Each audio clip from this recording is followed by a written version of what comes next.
I just got to clear up a few things. Instead of the president cosplaying as the next pope, he may want to try to cosplay as an actual president of these United States. That means that he may have to do a little bit of research and decide that he wants to understand that he swore an oath. And this oath was to protect and defend the Constitution. That is the oath that he was supposedly taking on January 20th, as well as we may want the president to look into what the Declaration of Independence was about. What's up, everybody? This is True Voice. Today, we need to talk about this clip featuring Congresswoman Jasmine Crockett as she drags Trump. Let's watch. We may want him to understand that there was a foundational document as it relates to self-determination of those who had recently gained their independence from Great Britain. I would hope that he would maybe spend a few of these days in this first 100 days, and it is sad to say that it's his second term, that he doesn't understand that the Declaration of Independence is about this idea that we are entitled to the right of life, liberty, and the pursuit of happiness. And that's all of us that are here. But let's go through some of the things that he did manage to do and some of the havoc that he has managed to wreak.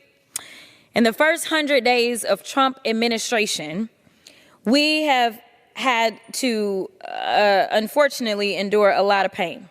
This administration clearly is not ready to lead. They are only here to tear down. In just 100 days, we've witnessed an administration hell-bent on dismantling the very systems designed to protect the most vulnerable amongst us.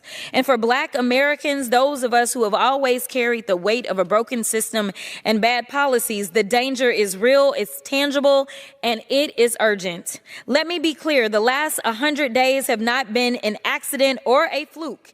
He has done exactly what he said he was going to do. He gave us the blueprint in Project 2025. Some tried to warn us of the dangers, and well, here we are. Let's talk about education. Within weeks of taking office, the Department of Education quietly rescinded guidance encouraging schools to teach honest, inclusive Black history. Instead, they're attempting to whitewash history and have begun promoting so-called patriotic education, a sanitized version of history that skips over slavery, Jim Crow, redlining, and systemic racism. He signed an executive order reinstating, quote, common sense discipline practices in school, rolling back previous administrations' attempts to address racial disparities in school discipline practices. Make no mistake, these decisions have a direct impact on Black children, children who deserve a fair shot to learn in safe and supportive environments. Let's talk about housing. HUD announced plans to gut fair housing rules meant to fight discrimination. You know, the same ones that he violated back when he was a landlord so many years ago. Yeah, those same rules that were supposed to fight discrimination in lending and zoning. This means there will be even more roadblocks for Black families trying to buy a home and yet another generation locked out of building wealth. Let's talk about public safety. While they're cutting after-school programs and community violence prevention, they are pouring millions of dollars into militarizing police departments. They're criminalizing our communities while stripping away the very resources that keep us safe. And finally, money talks. So let's talk money.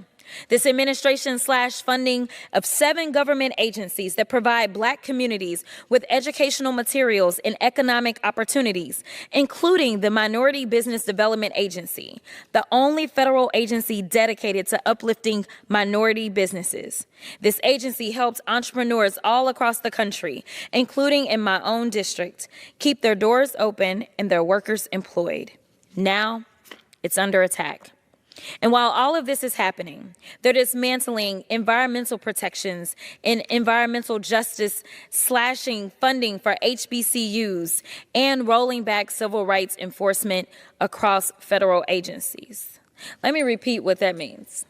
To roll back civil rights enforcement across federal agencies.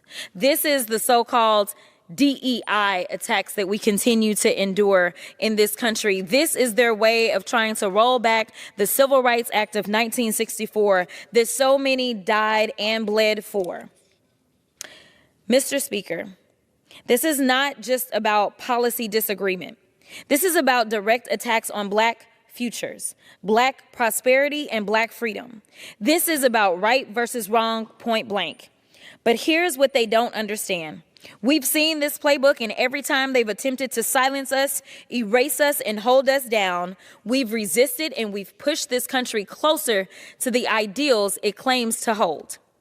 They are trying to bury us, but what they don't realize is that we are seeds and still we rise. I stand here a proud Black woman and a proud member of the Congressional Black Caucus, and I refuse to stand by while this administration tries to turn back the hands of time.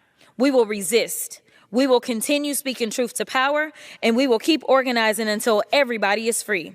Because in the words of Fannie Lou Hamer, nobody's free until everybody's free. I yield back. So, first off, right out the gate, she clowns Trump for trying to look like the Pope instead of acting like the President of the United States.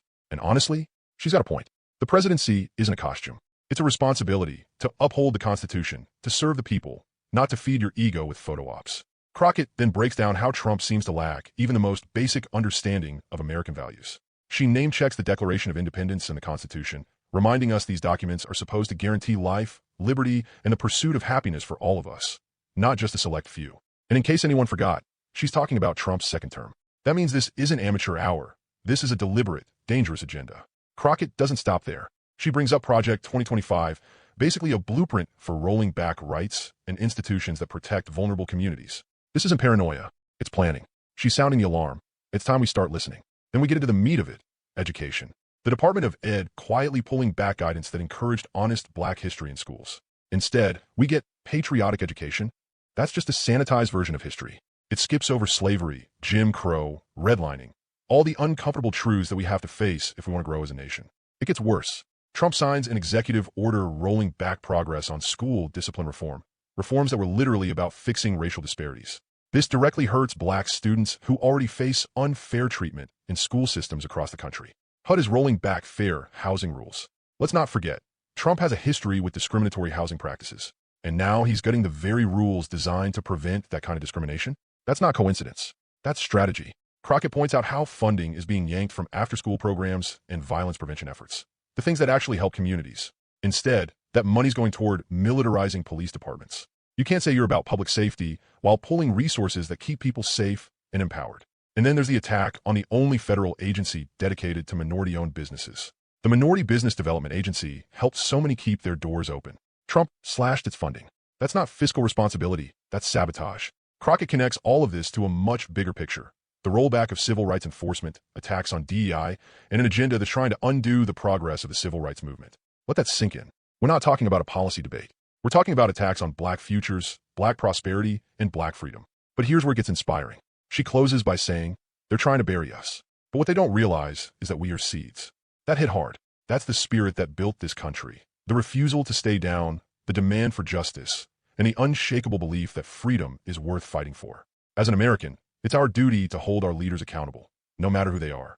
Patriotism isn't about blind loyalty. It's about love of country strong enough to call out injustice and push us closer to the ideals we claim to stand for. So yeah, Crockett dragged Trump, but more importantly, she spoke truth to power. And we need more of that.